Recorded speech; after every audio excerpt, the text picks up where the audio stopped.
Curtis, as soon as your intro music ended, I went mute. I don't hear you. This, this is Oh, my, there that's you are. because Why there don't I I? am. No, you're good. Okay. Everything's good on your side. Patrushka, this is it's a long story. We can come back to it if we have time. It's But okay. Well, Patrushka, thank you so much for joining us today. It's delightful to have you here. it's so nice of you to ask me. Thanks. Hello, everybody. I wonder if you wouldn't mind starting by telling us, give us some background. How did you first get interested in sound? Um, I think it just was an evolution. I started in theater for a long time and came out to California thinking I was going to study and then go back and keep doing theater. And, schools have job boards. And I think that's a really excellent thing. I don't know if they still do, but they should.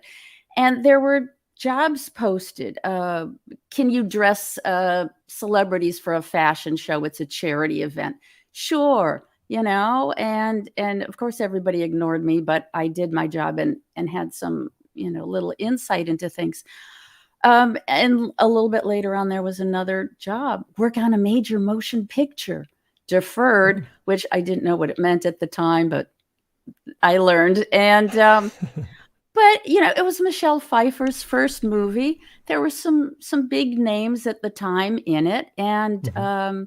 it was an education. I didn't think I was going to stay here in LA, and I certainly wasn't thinking film. I liked theater. It was very democratic, and I felt part of a family.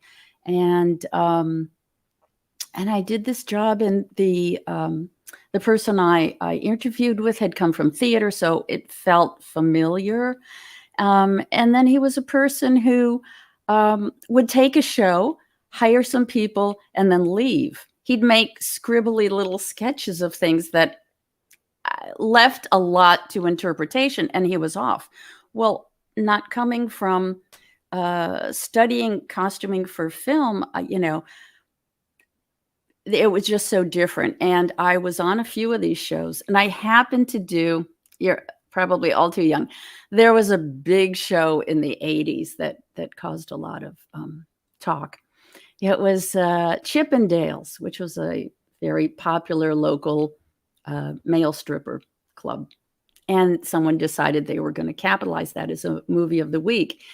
And so honestly, I picked out two principals' wardrobe. Everything, the entire TV movie happens in one night of this reporter going to interview the successful club owner. And then you see a lot of, things that were pretty risque for television at the time. Mm-hmm. I go to each of their houses. They picked out something to wear. And then it was a lot of male strippers who had their own breakaway specialty thing. So suddenly I had a week of all I had to do was sit around and watch everybody. So I asked everybody what they did for a living because I didn't know.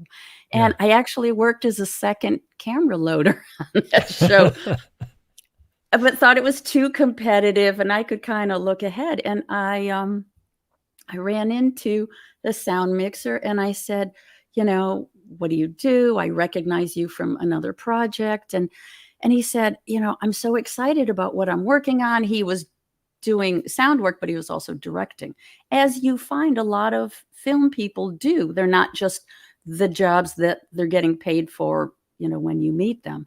And he was interesting. And he said, oh, I think you'd be really good in sound. And I said, well, probably not, because I know nothing about it. I can't afford to even pick up your gear in case I break it. And he said, no, you're going to be fine. I think you've got something. And persistence. I was certainly persistent and desperate for a job. I think my first jobs in LA were selling food stamps because I didn't need that much food, but I needed gas. And cleaning the houses of people who did have jobs because they were too busy, or I'll walk their dogs, or, that's an in to the film business. If you think practically, people who are successful are busy. And so if you can provide a service to those people, that's one of the shortcuts in.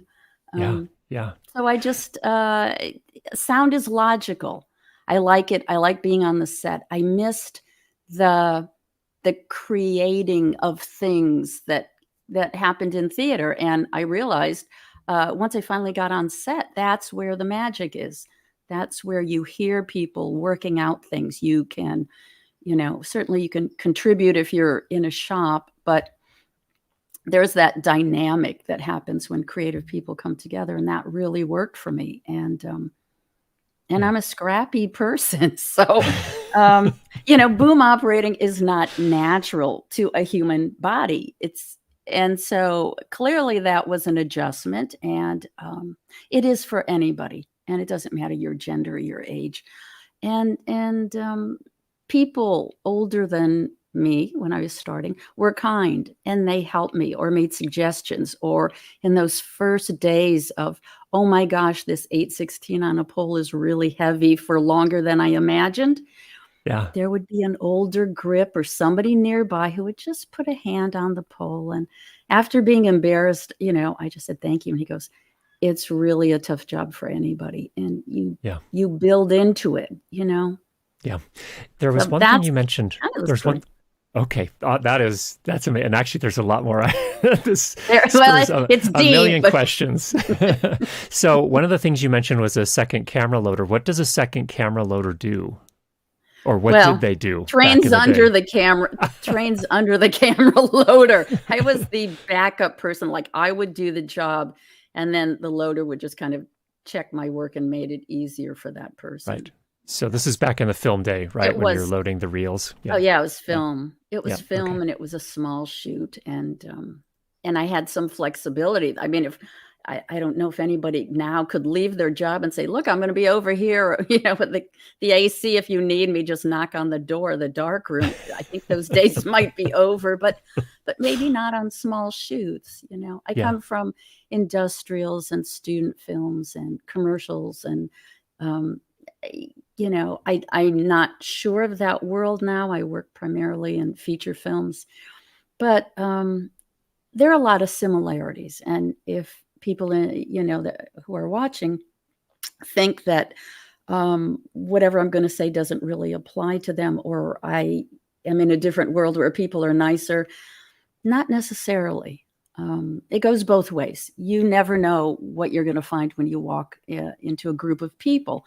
Mm-hmm. And so it's really important just to find out who they are personally. That's part of my pre-production for whatever show, whether it's a day job or a 7-month call. It's like, who's there? Watch their work or learn something about them, how they like to work. You try and anticipate, what kind of environment you're going to be in, because once you sign on to a job, no matter how small or how big, you pretty much have to stay with it to keep your integrity in the business. You don't want to be known as someone who would jump ship because someone is a kind of personality that you don't like, or an actor is this or that, or so you really try and do some research to protect yourself. And also, you want to do the best job you can under whatever circumstances you're thrown in. Yeah, absolutely. You, before actually, there's so many questions. I know you could go so many ways. It's like when I was writing a book, I'm like, here's a question people ask me, I'm going to answer it, but I could go so many ways with it. Yeah. Well, let's start here. Basics. So what are all the things that a boom operator is responsible for when on set? I'm sure I can't list the complete list, hence the, sorry to plug this, but I actually had to write a book because there's so much about what a boom operator does. It's big, and it really depends on your department. I know boom operators who say, I stand here on the set and I pay attention to this, and everybody does everything else around me, whether it's moving the gear, setting up for music playback. This is where I live. And there are other boom operators who say, I'm part of the whole department. I'm here. I'm going to continually feed you important information that you need to know about the set while you're at the mixing cart, while you're in the truck preparing the playback package, while you're ordering supplies, while you're getting specialty gear brought to us. You pretty much look to a mixer to understand how they like to work, and then you try and fit in there. And of course, sometimes there are shows that dictate what happens. We're in moving vehicles for a lot of the movie. Therefore, the mixer will be with his package, his or her package, or their package, on the camera car, and then the boom operator is a support person, or is in the follow van, or the two of us are in a follow van, or one of us, maybe I'm there because I know I did the car rig and I wired the actors. So really the boom operator doesn't need to be there, and maybe they're going to do something else or take a break or address something. You really are playing in the moment of what the shot and the needs that the production are. Okay. On a traditional kind of basic set, you end up being the onset sound representative to the director, to the camera people, to the producers, to Video Village, to whoever's there, because a lot of times on features, the mixing cart and the mixer are not on the set. It's just another body and more equipment, and the sets are usually smaller. So that person is remoted. They have monitors. They're watching and listening, but they're not seeing the facial expressions, the interactions, the looks. They're not getting necessarily a sense of what might be happening behind the camera when they're just watching a monitor. And so you, as a boom operator, I feel it's really important to be relaying things like that. Or if the mixer says something's not working, hurry and jump in there and say something. If I'm on the set and I realize that would not be the right approach, that would be someone coming in a discordant way to what's the vibe on the set, I'm going to moderate that kind of request to a director or to an AD. So there's an information flow that's incredibly important. And those kinds of interactions are really what could make or break a sound crew, being called back with that group of people, is how they handle pressure, how they fit in with a certain vibe. Are they addressing requests or problems appropriately? And you sometimes only know that if you're on the set. Yeah. The perfect example of the nuance of, you can, and I'm sure you talk about this in the book. Here's a question from the audience. This is from Derek, who says, I've always wondered how the boom op knows the mic isn't in the shot. How do you navigate that? Well, nowadays there are monitors everywhere, and you get video taps from cameras. So there really shouldn't be, unless, there are some times when, for whatever reason, you're going to boom a shot and the camera is on a really long lens, so that you're standing out in a football field with 3 football players and everybody else is, 80 feet away. And you're like, okay, I feel very exposed here. And you don't have a monitor. Some boom operators have personal monitors. You just you get a phone and an app, and you strap it to your wrist. And so I know somebody who actually, always has it there, never asks for a frame, which is convenient. But at the same time, there was a time when the video tap went down and he was panicked, and he said, I can't do the shot. I need the frame. And I'm like, okay, well, it's a 35 and you're 12 feet away. And he's like, he had no visual on it in the old days, which I can speak to because I come from way before. You learn your lenses, you just did. You were right next to the camera if you had to. In the old days, they looked through, a lens, and you could get conjunctivitis. You could get a communicable disease if other people had something and they put their eye against your eyepiece. And so Mm-hmm. that was the thing. You'd have to ask permission to either look or can you give me a frame line? Mm-hmm. Boom operators, I think on smaller shoots now and in the old days, they stood next to camera. And so you could have a dialogue. Or, these days, the ACs, there's usually a monitor there for a director if he's standing, she is standing near the camera. You've got ways. A mixer who's watching the monitor should be able to tell you, hey, you can come down or not. And after a while, it just behooves you to learn the lenses.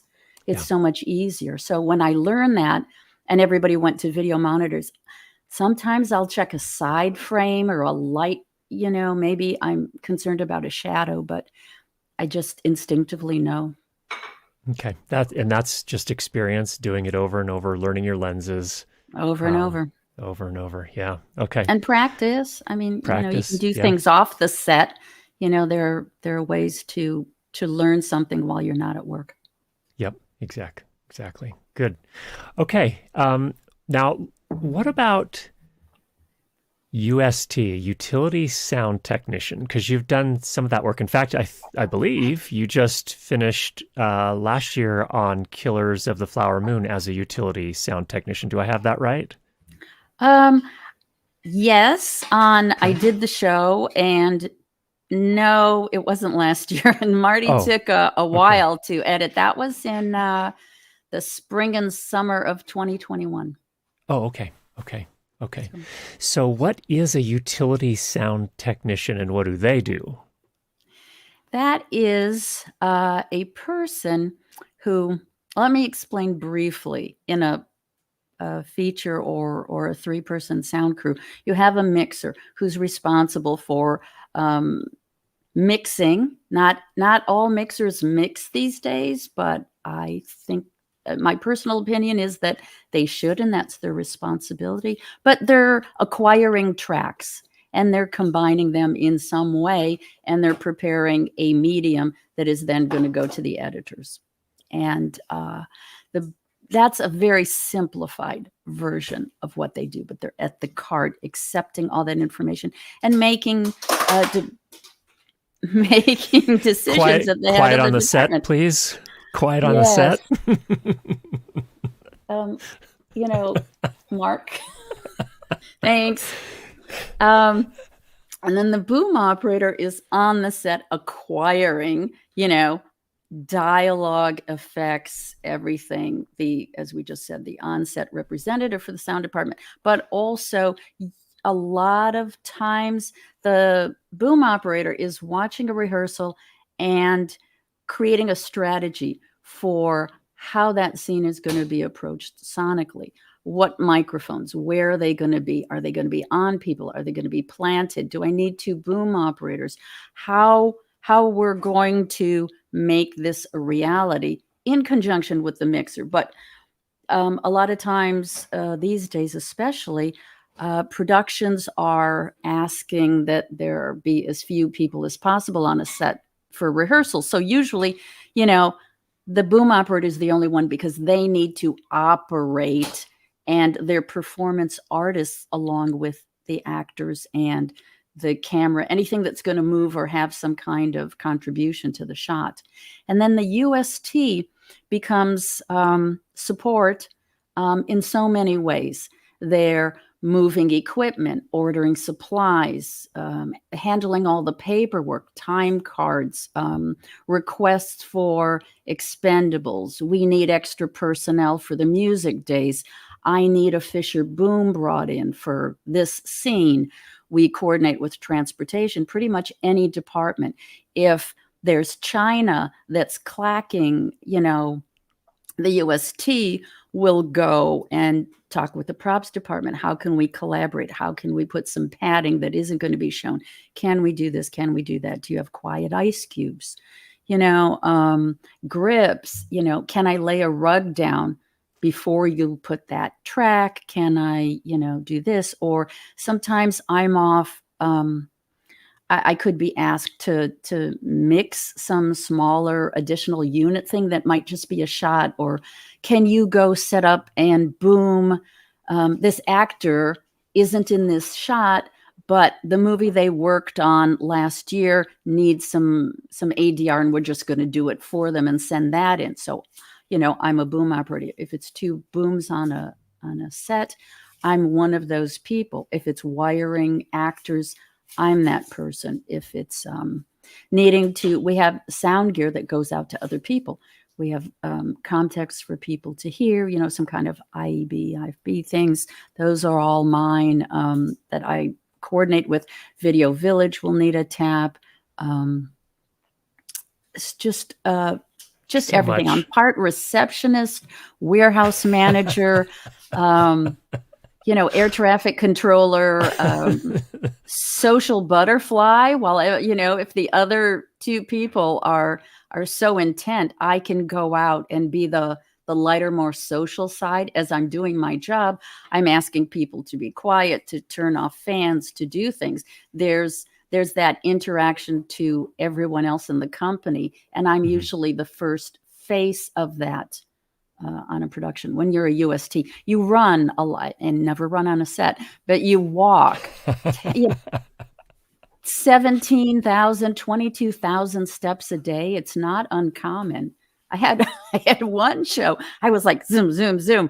And the grip and electric people were placing bets on how many steps. I had to start wearing a pedometer so somebody knew who the money went to. Oh, so it's a lot of fun. It's a little bit of everything. It sounds like a lot of everything, actually. It is. You have to be really comfortable multitasking, and it's a lot and you're always busy, but there is the ability to kind of tone it to what you want people to know about you. You can make it fun. You can make it serious. You get to color it, which is nice.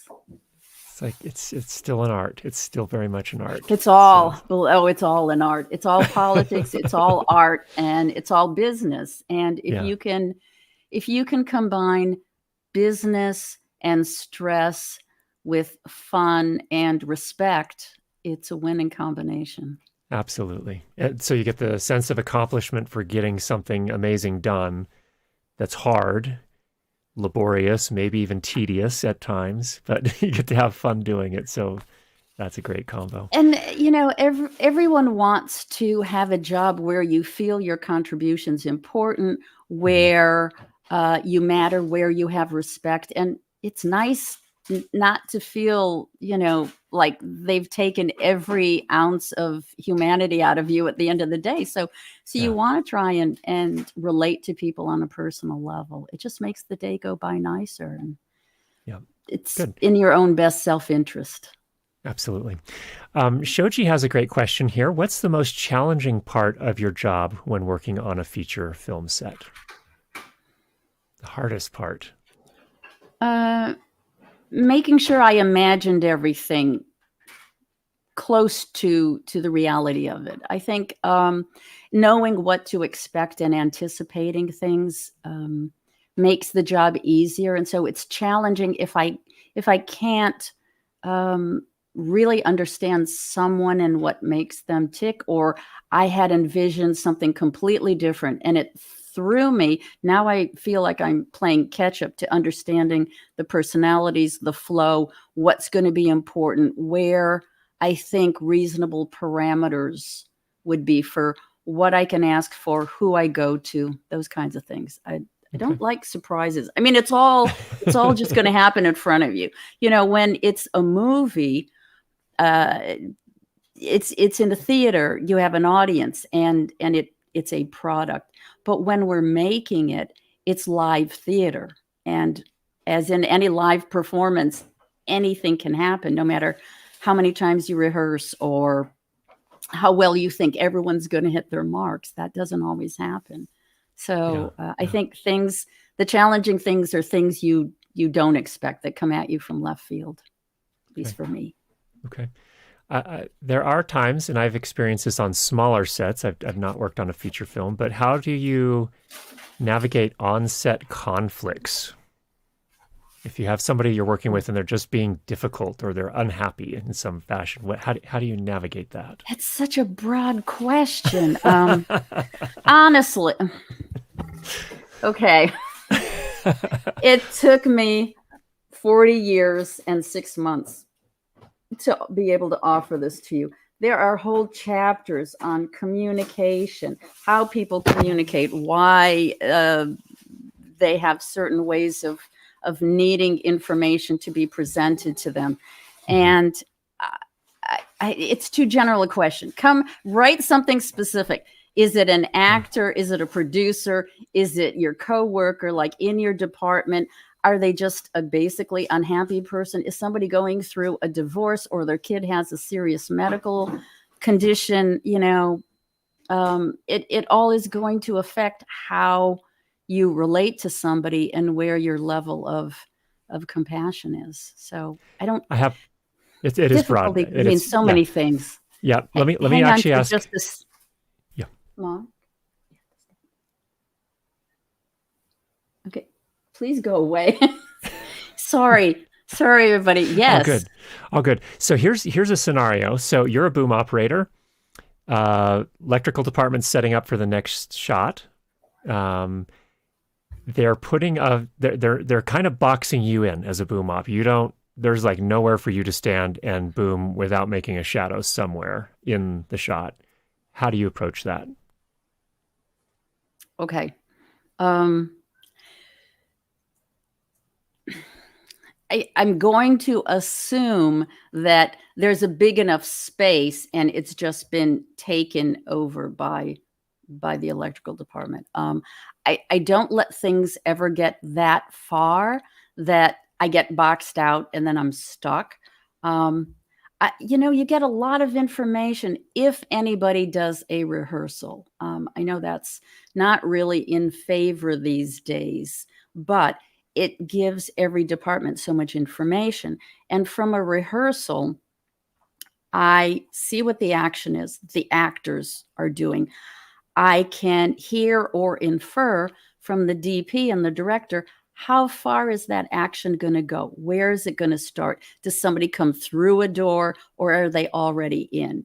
Are we going all the way back to the kitchen through the hallway, or are we going to reset and grab the entrance when we're actually in the kitchen? They're contextual things that I look for. And then what you'll find is that even if you can't hear people, you'll see the DP who will just start to move around. They'll do once so that everybody sees what the action is. And then the DP, the second pass, will kind of manipulate and settle into a position and stay there. That person stays there for more than like 3 seconds. That's pretty much telling you where the camera is going to be. And then right away, the director will come right up to the DP because they're going to start talking. And then after that, the gaffer is going to be there, and the key grip, or at least the dolly grip, will come in. Is it a move? Is the camera static? You start seeing people gesture the track, from here to here, and then if nobody ever said a word, just by watching people, you get an idea of what your parameters are. And then when everybody starts working, you should be on the set. A boom operator should rarely leave the set. You're watching it come down. You're going to see a key light set up pretty quickly. And then the dolly track is going to tell you, whether you think it's going to interfere with what you imagine your movement is. You're going to have stand-ins because not because you need them, but because camera needs to light, and everybody has to work. So they're there for you. So, use them until you're comfortable, knowing without having to pole in. But don't be afraid to pole in and say, here's what you don't physically say, here's what, but you're doing your moves and you're working it out. It's rare that a knowledgeable lighting crew will light you out of a set. It's not impossible. I've been there a few times, but they would be much more open if you say, hey, I need to physically be here to catch this bit of action. And, this barn door is, if it were closed a little more, it would negate this shadow. Can I show it to you? You're talking to the crew. You're not working in a vacuum. You shouldn't be working in a vacuum. Yeah. And part of that is self-worth. You need to understand you have a right to be there. And you've been tasked with this incredibly important job, which is capturing the performance of the actors. That's the heart of the storytelling. So don't think you're a black sheep department. Don't act like that, because it projects something to the other departments. And if they don't understand your worth, then there's an educational moment. And there's a way that you can present yourself, because you have that self-respect, that sends a message to them even before there's any negotiating about space. Don't wait. I hear of so many stories where sound crews wait till the end and they call in the actors, and then somebody will say, oh, well, this doesn't work for me. I have to think of something else. And of course, that would be annoying to anybody. Yeah. That's a big job. Sorry, I was just going to say, it just so depends on who the people are, what time of day. Are you rushing to get a shot? Is anybody going to say anything? Or you're just there for, any kind of breath or something? You have to moderate your actions based on what you know about everybody and what the shot needs. It doesn't always need you to be right at the top of the frame. So those are some guidelines. Yeah, good. Another great question here from Danny in this case. What have you found helpful for taking care of shoulders, arms, core, etc. when on a booming job, or maybe not when on a job, just staying in shape? Because it's a very physical job, right? Here we go. So incredibly physical. There's, I think, 27 chapters. One is about how to boom. It's fairly straightforward, but there are a lot of nuances. And the other are how to keep yourself safe while you're trying to have a career. And there's a whole chapter on physical. There's a section on physics. We all know we're holding some weight. We in the sound department know. But, not everybody else does. They think, oh, the microphone's small. It's on that little tiny, pole. It can't possibly be heavy. And so there's an incredible disconnect on the set. And I now have started, if it's appropriate, the director and I will talk, because I'm building rapport. I'll need to talk to them about business, but somewhere in there, have you ever held a pole? And I'll put it in the conversation. Oh, here, let me do this. And of course, I'm not going to hand them a pole till there's like 17 feet of, pole out there. Better if there's a Zeppelin in it. And I just hand it off to them, and they say, oh, that's kind of heavy. And they start to put it down. I say, oh, let's just do a fun thing. Let's just see if you can hold it for 1 minute. And then the script supervisor's nearby, and I say, can you just time 60 seconds? And they're like, for 8 seconds, they're good. And then they're like, what? I had a director tell me, I am never going to treat any sound person the same again. He said, I'm going home and I'm apologizing to my sound guy. I had no idea. And I said, thank you on behalf of all of us. There are things you can do. And not to be glib or anything, but honestly, I did this. I'm the only one who's ever done a survey of sound people, injuries on the set, and it's worldwide. I think I put out on Facebook in 4 different languages. Have you ever been injured at work with all these body parts? And from the top 3, which are neck, back, and shoulders, I went and researched from everywhere from the Mayo Clinic to set medics.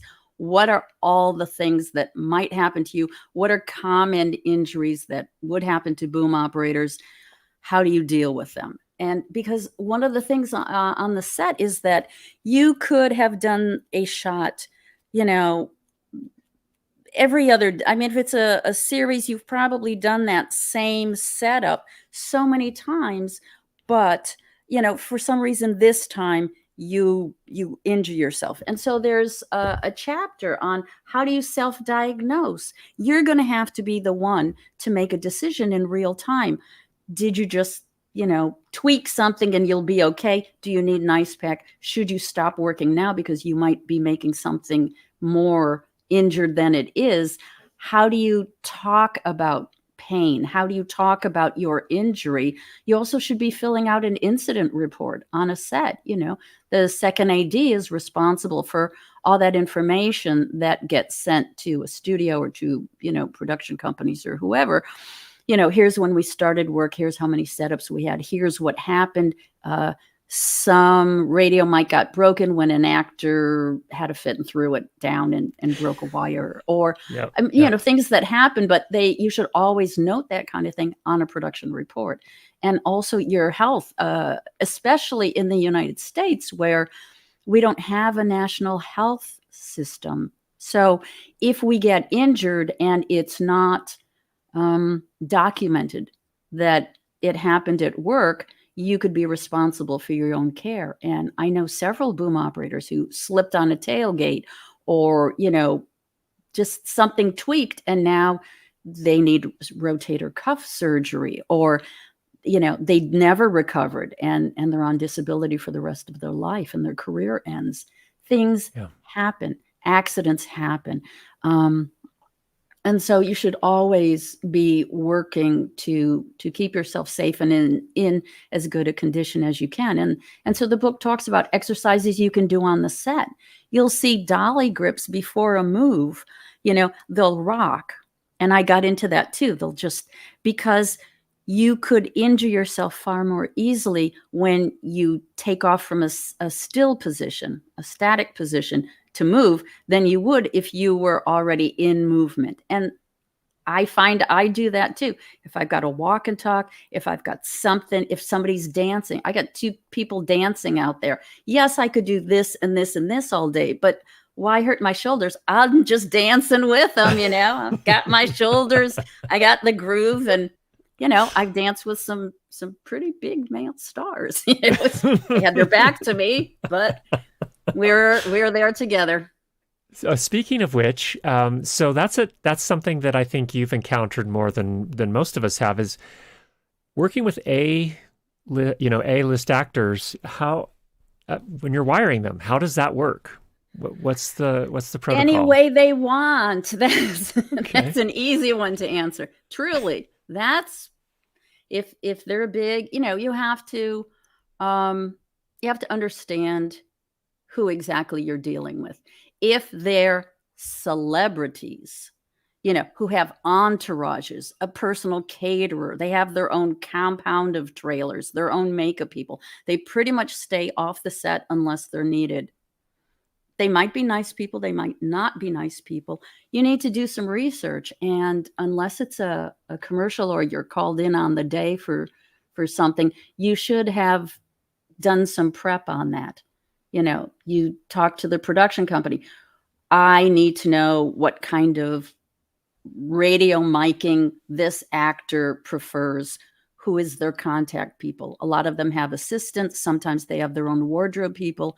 And then you ask that person, how does Leo like to be rigged? What kind of, does Don have a particular place on his body where he likes the pack or doesn't? You know, does he have a hairy chest? I mean, don't just wait on the day and somebody lifts their shirt and you're like, oh dear, I'm not prepared. You can't do that kind of thing, you know. So yes, I know there are some actors who have actually shaved their chest. You're not going to find the A-listers doing that. I don't think so. But I know I saw on Facebook someone had actually taken a razor. They said, yeah, I'm fine with it. Somebody raised a heart right where the lava was going to go. And I thought, that's a way to make fun of something. And thank goodness the actor was easy about it, but not everybody is. So Yeah. It can go anywhere from actors who don't trust you and want their wardrobe people to do it, to actors who make you feel incredibly uncomfortable while you're um, rigging them, and after a while they've figured out who you are and they trust you and they're like, come on in the trailer, you know. Yeah. Yeah. It depends. It's really people. If there was one message that I would want to share that is so universal, it's a people business. Make it personal, you know. Learn about the people you're going to be working with. Think of yourselves as being in a company together, or summer camp, or whatever image you need in your head that says we are all people coming together for a serious reason, but we can have fun, we can respect each other, we can learn from each other, and I will accommodate what you need to the best of my ability. Sometimes that means not wiring. If an actor says, an important actor, I don't want to wear a wire, and you honestly think they need a wire, it's not your call. You go to somebody, and you need to learn the workflows. Do you go to the director, or is the director somebody who's going to be overwhelmed with that question and they can't answer that kind of problem? You go to the first AD who's really running everything, and you say, here's the situation. How do you want to handle it? I should never make those decisions. I will do what you want me to do. And I've gone back to an actor who, I don't want to wear that, and they're really not pleasant. And Andrew would really appreciate that you did this for the shot. Or, you know, it is our fervent desire that you learn to love us. And what can I do to help that along? I'll whatever the see, I worked. Yep. It worked on you, Curtis. It worked. You I would play say, with okay, what you've got. Wire me up. Wire. I'm short, and I get shorter as I get older, but I'm pretty non-threatening looking. I can play that. I'm of a gender where I can play certain things to certain people.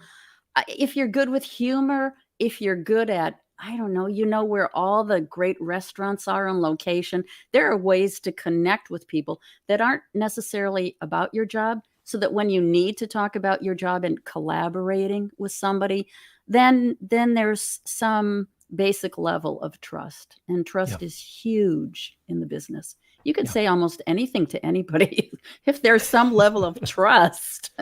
I've told people things that, you know, 4-letter word, fuck off.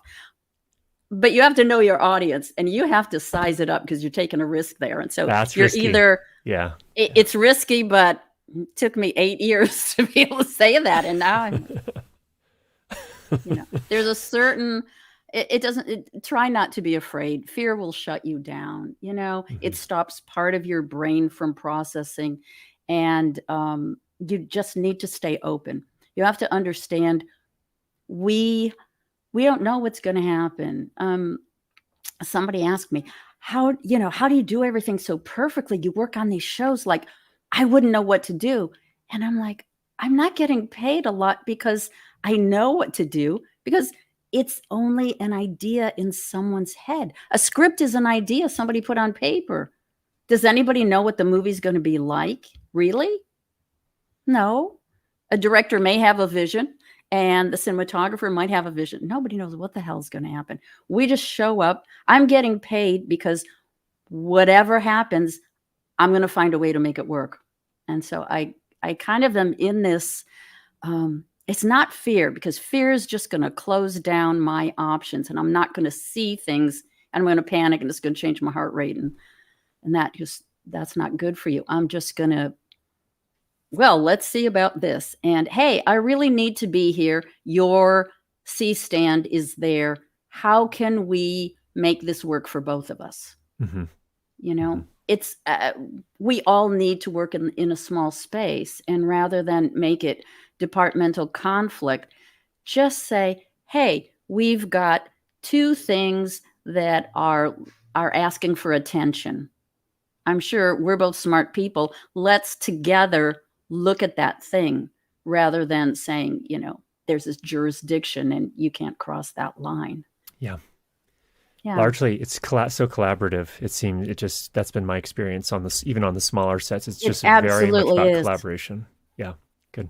Here's a technical question, I suppose. From Albert says, "What's the impact of water and snow on set? How do things change for you as a boom op, for example, when it's raining or snowy?" Oh, well, I might switch from the boom being a primary audio source to maybe lavs because of the inherent noise of not snow necessarily, but rain pattering. Is the rain real? Is it special effects? Special effects rain is more like a fire hose than, plunk, plunk, pitter patter. So, you can put some hog's hair on a Zeppelin and that will deflect a lot of it. Maybe it's Hawaii, maybe it's not water, but maybe it's humidity. There are some microphones that just will start frying. You'll hear crackle, crackle, crackle, crackle, and they'll be very unhappy. And so you need to know that and adjust accordingly. We don't always pick microphones based on the quality of a voice that we hear, although that's a nice luxury. Sometimes there are practical considerations. Yeah. Okay. Good. Dress appropriately. Always have a bag on the truck that's got hot weather, cold weather, sunscreen, hats, things that you need to protect yourself. And if it's slippery or dangerous, consider, ask, how are other departments handling that? What are the grips going to do? Is special effects going to put down some matting for people so that they don't get hurt? Always think about your personal safety. Not everybody else will. And, at the end of the day, if there is a horrible accident, do you want to be right or do you want to be safe? And sometimes it makes sense to remove yourself from a situation. We are so fortunate in that we're one of the on-set departments that can actually choose whether we're going to participate, right there. Yes, we can boom. I can boom from a different angle. I can boom with a longer pole. I can boom from the rafters. I can boom from a ladder. I can, I've actually had a ladder grip chained to a floating pontoon when we were shooting in the bayou. You've got options you don't have to stand exactly there. Or you can put a pole on a stand. You can walk away. You've got options. Lots of options. Good. Lots. Here's a one, and your career has spanned a long enough period of time. I'm really curious about this. It's long. What I mean is like ADR. So I'm curious. So what Roy's asking specifically here, how do you kind of maintain commitment, especially, and I'm curious, like, is there more ADR today than there used to be in the past, or is there less ADR today generally in your experience? You'd have to ask ask a post person, but I'm not sure they're accurate because I've heard people's assessments of things and I know in a couple instances that isn't true and they were padding their reputation. Okay. I don't think there's more. It's hard to say because in the 80s and 90s, in the 80s and probably late 70s, wireless technology was really unstable and bulky. And it was a specialty shot if you needed to put a radio mic on someone because it was unreliable. The directors understood that if they wanted anybody to hear the story, camera and sound were the important relationship on the set, and that everybody needed to make that happen. And directors were not opposed to altering in a minor way, something that accommodated everybody. That was just, this is what we need to do to make it all wonderful. And it was. I know there's kind of a perception that there's a lot more ADR now. And there are some shows where that's what the post people want to do, and it doesn't matter what you turn in. I don't accept the premise. I'm going to let that sit for a minute. Yeah. People will tell you, oh, they're just going to do that. Send in ISO tracks. As a mixer, that's one of the responsibilities a mixer has. Talk to those people and say, I usually do this. I've got this note, you want ISO tracks. Am I not doing a mix, at least for dailies, for you to send out everything to producers? Start getting into it. Don't just accept that at face value, because I know shows where they use the tracks from production. It saved them time, and they're still going to say, we had to replace everything. Because those are the people who were getting interviewed. And that comes down to, I'm citing a specific instance, but it does happen, and it's a broader thing about self-worth. Production people have not been historically people who get interviewed when it's time for awards consideration. And they usually, the publicists or the producers, will normally just go to the post people, because they're the people that are there now during the season where publicity really gears up, and the production people are long gone. But it doesn't have to be that way. Build a relationship with producers. Make sure you are telling them that you're available down the line when they need this kind of information, or the behind the scenes stuff, or yes, I can contribute this. Yes, I can do interviews. I know how to speak before camera. I can give you sound bites. I can give you production stories, and then gear them to the kinds of things that they're looking for. If you're in a direct, this isn't related, but in my mind it is. So if you're, having an interview with a director and they're just getting to know you, and they say, well, tell me about yourself. They're not asking you to I was born in a little town in Mississippi, and they don't want your life history.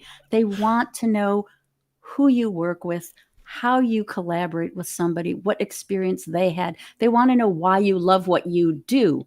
They don't, but they want to hire people who love those things, so that they don't have to be concerned about it, that they feel they have something in common with you, or they appreciate your work ethic. So you're going to talk about, oh, I did Ed Astra. That was with James Gray and Brad, and we had these difficult, we were always on Earth, but we were going out into space, and they were small sets. They were built to scale. They didn't have wild walls, and Brad goes through this whole thing where he's a military officer, but as he goes out into space, he's alone, adventures happen, and he's adrift alone for quite a bit of time. He gets very quiet. He starts talking to himself. Maybe he's delusional. There's a whole change. And so the way I handled that was, that tells a director, you don't want to talk about equipment, because they don't know what it is, and it's intimidating. But you say, Brad had this really, I loved the quality of his voice in the beginning, when we were on Earth. And I had started with a Sankin. I just had a Cos 11 on him. I loved the warmth of his voice. We got out into space, and the wardrobe people decided he's wearing a see-through T-shirt, and there was no place to boom because there were no wild walls. And it was, the meter wasn't moving. Let's just put it that way. And I thought, I hate to change it. I went to a DPA. It could pull his voice, which was just because, it was very, he was just talking to himself. And it was almost, you're wondering, was he just having an internal conversation, or, you had to lean in, which I understand the point of that, but I had to be able to turn in something. So I changed to DPA, and I grabbed it. I felt it had a slightly colder voice, and I was frustrated. But in thinking about it, well, that makes sense. Now he's alone in space. That's a huge, cold, dark, tin can that he's traveling through. I loved it, and no one ever commented it. I thought, and if they did, I was going to say, yes, I was so good to have done that. Like, I'm always thinking there's happenstance. There are going to be some things that people, either give you credit for or that you take credit for that you're like, oh gosh, that was, that kind of lined up, but I'm just working this. I'm just trying to get something from somewhere. Yeah. Yeah. You're in the moment with whatever it is, but you don't have to tell everybody. Everybody's making it up as they go. But what you tell a director when you tell those kinds of stories is, I'm paying attention. I understand what the actor's performance is going for. I understand what your overarching story or point of focus is, and I'm there. We don't have to talk about it. You never knew it during the movie, but I was there for you. So you talk to director in director's terms. Yeah. What's so interesting, kind of a theme that I'm seeing here, is that for you, you have to have obviously this baseline of technical skills, so you can perform. Yes, and we didn't baseline. Absolutely, we didn't talk about it. It just goes without saying, and the gear is going to change every 8 months or so. There's something comes out, so that's expected. That you're always staying up on that and figuring out, do I need to know it? Can I wait for another generation? So yeah. Incidentally, Shoji wants to talk shop, so he wants to know what are the most common boom mics you'll see out on your boom pole these days.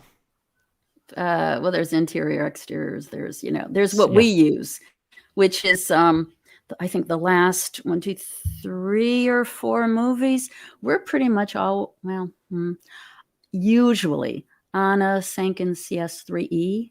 I have come to love it. I use it indoors, use it outdoors. It's got excellent off-axis rejection. There's so many nice things going for it. It gives me a lot of reach. Things that I almost would say, gosh, I need an 816 for, where you could be 5 feet away from somebody and you could zero right in on them. So it gives me enough of that, especially when we were doing Once Upon a Time in Hollywood. We had those scenes out in Western Town. And we just couldn't get in. I mean, they were big shots. And yes, we had them wired. We usually do that for protection or for balance. But it's expected that we always have 2 booms on Quentin's shows. And I work 98% of the time as a boom operator. And then I'm working 99% of the time as a UST, wiring everybody. So it's very, very busy on that show. I'm both people. Wow. It's what it is. We boom all the off-camera things, but you have a great range. I know a lot of people, they like the MKEs, and that's fine. They got 50, they got a 60, and they're happy and they swear by them. It's personal. If you're a mixer or someone in charge of having a say about microphones, the best way is to go to an equipment house or borrow a friend, somebody in town, and just say, look, can we just, can I listen to these on my own for a weekend or something? You're going to have to make judgment calls. That's why people are going to hire you. Okay. Oh my gosh, are we out of town? We are pretty much out of time. But it did go fast. It did go fast, huh? I didn't look at questions. Are there? Yeah, we've kind of been covering some of them. One here is there's kind of a discussion going on here about boom poles, carbon, like materials, carbon fiber mostly these days, or graphite, and here you go. Beneath the boom graphite, pole. 2 kinds of graphite, and it goes through all the poles. Oh gosh, don't make me pick a page, but it's really all there. All the major manufacturers, their selling points, what people think about them. It's going to be, how you choose a pole is going to be based on part your physiology. I choose a pole that's different from maybe somebody who's 6'4". I'm 5'3", I think, these days. But what helps me leverage things, I like a longer pole because I keep something off the back end, Yeah. so that Yeah. I'm that leverage where everything isn't in front of me, because that fulcrum. There's the Mhm. physics. Anybody who's into math, and I know you're out there, there's a section on, the physics. I have a director of a PhD in engineering explain physics. There's a mathematical equation so that you can plug in the weight of your gear, and you can figure out what you're leveraging it at points. And also the forces, the work forces of the job, up, leaning in. I use a lot of times, if it's something big and long, I have a ladder, and I use my arm as a fulcrum point, kind of distribute some of balance that it. weight down. Yeah. I Yeah. know Yeah. we're past it. I had thought that there would be a little time, so I want to do a PSA if I can. Do we have like 90 seconds? Absolutely. These, Absolutely. I just want to say, these are really tough times for people. I understand it. I know a lot of people are hurting, and I want to let everybody in the United States know that there is it used to be called the Actors Fund. I think a lot of us know that organization by that name. They've changed their name to Entertainment Community. Colloquially, they're known as the Fund, and you can look up their website, entertainmentcommunity.org. Last year, they gave away $50 million to people in the arts who were hurting, who needed some kind of help, and they work in 4 major areas. Housing assistance. Maybe you're a boom operator, you want to transition to mixing. They provide some assistance for second careers, or maybe you're a singer and you want to learn something technical. So, whatever you have in mind, or, a lot of us, because we freelance, need a second career. So if you have an interest and you want to get that started, I know a boom operator who was learning to make knives, really high quality chef's knives, that kind of thing. They will help you and give you some funding for that. Also medical assistance. And if you're in the LA area, they have housing. They are building housing strictly for artists. It can be any kind of artist, but it's affordable housing. Different size apartments, and you can be a family if you are a person who's signing a lease and saying, these are 4 friends and I think of them as my family. You can get in there. It doesn't have to be biological families. And they'll take all kinds of artists, singers, dancers, street musicians, tattoo artists. So keep your skills up, keep your spirits up, keep connecting with people. It's really hard. You don't want people to know you're struggling, but people don't want you to feel alone. So I just want to put that out there. Thank you so much. Also, where do people? I put some links for Amazon for your book. Is there a better place to get that? Is Amazon a good place? Amazon's pretty straightforward because they handle everything very quickly. I think also Goodreads. If you want to support your local bookstore, they have a distributor network that I've also provided the files to. So they will give you discounts, and they can order for you, and that way they can stay in business, which is a nice thing. Good. Yeah. You can always reach me directly through Facebook pages or my website, which is markandpatrushka.com. You just need to know how to spell my name. Just the first name. I'm making it easy on everybody.